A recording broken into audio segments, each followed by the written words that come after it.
నిరుద్యోగులందరకు ఎంతో సంతోషాన్ని కలిగించేందుకు గత ఎన్నికల్లో ఇచ్చిన వాగ్దానాన్ని అనుసరించి ముఖ్యమంత్రి నారా చంద్రబాబు నాయుడు గారు తన యొక్క మొదటి సంతకంలో డిఎస్సి మీద అన్యత సంతకం చేసిన విషయం తెలిసింది. దాని సందర్భంగా వెళ్ళడానికి తెలుసుకుని చెప్పండి సార్. ఇప్పుడు నిన్న చంద్రబాబు నాయుడు గారు డిఎస్సి మీద సంతకం చేశారు, మెగా డిఎస్సి మీద. దీని ఏ విధంగా సార్? 5 సంవత్సరాల ఆంధ్ర రాష్ట్ర గత ప్రభుత్వ పరిపాలనలో నిరుద్యోగులు రోడ్డున పడ్డారు. సంవత్సరానికి 2 లక్షల ఉద్యోగాలని చెప్పినటువంటి మాజీ ముఖ్యమంత్రి జగన్మోహన్ రెడ్డి నిరుద్యోగుల జీవితాలతో చెలగాటం ఆడేశాడు. ఆంధ్ర రాష్ట్రంలో ఉంటున్న నిరుద్యోగులందరూ ఏకైక లక్ష్యం చంద్రబాబు నాయుడు గారు ముఖ్యమంత్రి కావటం, కూటమి అధికారంలో రావటం అనే లక్ష్యంతో నిరుద్యోగులందరూ కసిగా పనిచేశారు. ఆ రకంగా చంద్రబాబు నాయుడు గారు చెప్పినటువంటి మాట అధికారంలోకి వచ్చిన మరుక్షణమే మొదటి సంతకాన్ని మెగా డిఎస్సి మీద పెడతామని హామీ ఇచ్చారు. దానికి అనుగుణంగా 16,350 పోస్టులని డిఎస్సి నోటిఫికేషన్ ద్వారా విడుదల చేశారు. రాష్ట్రంలో ఉన్నటువంటి నిరుద్యోగులందరూ హర్షాతిరేకాలు వ్యక్తం చేస్తా ఉన్నారు, ఆనందాన్ని వ్యక్తం చేస్తా ఉన్నారు. ఇది చంద్రన్న మార్పు పరిపాలన అనేటటువంటి ఆలోచనతో ఉన్నారు. ఒకటే గుర్తుపెట్టుకోవాలి, ఆంధ్ర రాష్ట్రంలో ఉన్నటువంటి నిరుద్యోగుల భవిష్యత్తుకు భరోసా చంద్రబాబు నాయుడు గారు, ఆంధ్ర రాష్ట్ర అభివృద్ధికి భరోసా చంద్రబాబు నాయుడు గారు.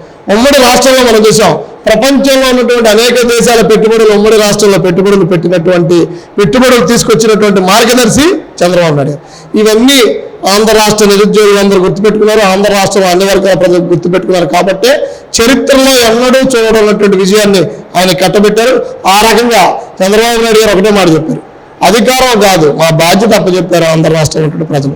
ఆ బాధ్యతకు అనుగుణంగా ఆ రకంగా మేము ఒళ్ళు దగ్గర పెట్టుకుని ఆంధ్ర రాష్ట్రంలో మంత్రులందరూ, ఎమ్మెల్యేలందరూ, అధికారులందరూ మొట్టమొదటి సచివాలయానికి వెళ్ళి వెంటనే వచ్చినటువంటి ఐఏఎస్లకి ఐపీఎస్లకి ఆయన చెప్పినటువంటి సమాధానం ఎప్పుడూ చూడనంత దురదృష్టకరమైనటువంటి పరిపాలన గత 5 ఏళ్లలో మనం చూసాం. కాబట్టి దానికి స్వస్తి చెప్తాం. ప్రజల భవిష్యత్తు కోసం, ఆంధ్ర రాష్ట్ర ప్రజల అభివృద్ధి కోసం ఏం పని చేయాలో, జరిగిన పొరపాట్లు ఎట్లా సరిచేయాలో ఆ రకంగా మనందరం పనిచేయాలి, ఆ రకంగా ముందుకెళ్ళాలని చెప్పారు. కాబట్టి అందులో భాగంగానే మొదటి అడుగు డిఎస్సి మీద సంతకం పెట్టారు. రెండోది అనేక రూపాల్లో జగన్మోహన్ రెడ్డి నా సొంత ఆస్తి మీద మొదలేసుకున్నటువంటి చట్టాన్ని రద్దు చేశారు. మూడో సంతకం ఆకలితో అలమటిస్తున్నటువంటి ఆంధ్ర రాష్ట్ర ప్రజలందరికీ భరోసా ఇచ్చినటువంటి అన్నా క్యాంటీన్లు పునరుద్ధరిస్తూ సంతకం పెట్టారు. అలాగే అవాతాతలకి 3,000 నుంచి 4,000 రూపాయల పెన్షన్ పెంచుతూ 4వ సంతకాన్ని పెట్టారు. ఇట్లా ఏదైతే హామీ ఇచ్చారో హామీలను అమలు చేసి చూపిస్తారనేటువంటి దిశగా పరిపాలన ప్రారంభమైంది. గుర్తుపెట్టుకోవాలి, ఆంధ్ర రాష్ట్రానికి, ఆంధ్ర రాష్ట్ర ప్రజల భవిష్యత్తుకి మరింత వేగంగా అభివృద్ధి కాబోతా ఉంది, అభివృద్ధి ముందుకు వెళ్ళబోతా ఉంది, అర్థం చేసుకొని తెలియజేస్తాం.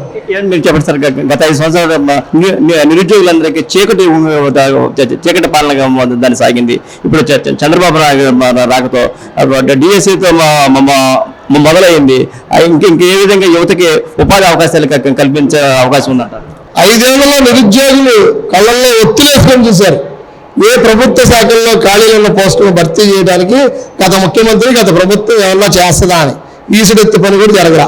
అందుకని నిరుద్యోగులందరూ ఏం చేశారో గత ప్రభుత్వానికి ఏ రకంగా బుద్ధి చెప్పారు. ఇప్పుడు వివిధ ప్రభుత్వ శాఖల్లో లక్షల పోస్టులు ఖాళీగా ఉన్నాయి. డిఎస్సితో మొదలైనటువంటి పరంపర కానిస్టేబుల్ పోస్టులు ఖాళీగా ఉన్నాయి, రెవెన్యూ శాఖల పోస్టులు, ప్రభుత్వ విభాగాలు